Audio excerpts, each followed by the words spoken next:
Breaking news. অনির্দিষ্টকালের জন্য বন্ধ ঘোষণা করা হলো দেশের সকল শিক্ষা প্রতিষ্ঠান। বিদ্যালয় ও কলেজগামী শিক্ষার্থীদের নিরাপত্তার বিষয়টি বিবেচনায় নিয়ে শিক্ষা মন্ত্রণালয়ের এমন সিদ্ধান্ত। চলমান কোটা সংস্কার আন্দোলনের মধ্যে সংঘাত আর প্রাণহানির প্রেক্ষাপটে মাধ্যমিক ও উচ্চ মাধ্যমিক পর্যায়ের সব শিক্ষা প্রতিষ্ঠান এবং পলিটেকনিক ইনস্টিটিউট পরবর্তী নির্দেশ না দেওয়া পর্যন্ত বন্ধ ঘোষণা করেছে শিক্ষা মন্ত্রণালয়। শিক্ষা মন্ত্রণালয়ের জনসংযোগ কর্মকর্তা এম এ খায়ের মঙ্গলবার রাতে এক সংবাদ বিজ্ঞপ্তিতে এ তথ্য জানান।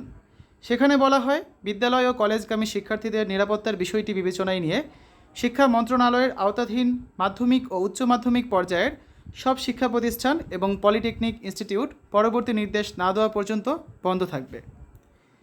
এছাড়াও তোমাদের বৃহস্পতিবারের এইচএসসি পরীক্ষা স্থগিত করা হয়েছে।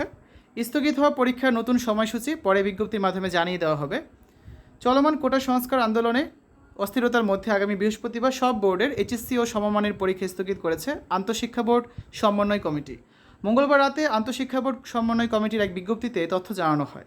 অনিবার্য কারণে এই সিদ্ধান্ত নেওয়ার কথা জানিয়ে সেখানে বলা হয়, স্থগিত হওয়া পরীক্ষা নতুন সময়সূচি পরে বিজ্ঞপ্তির মাধ্যমে জানিয়ে দেওয়া হবে। 21 জুলাই রোববার থেকে পূর্ব ঘোষিত সময়সূচি অনুযায়ী পরীক্ষা চলবে।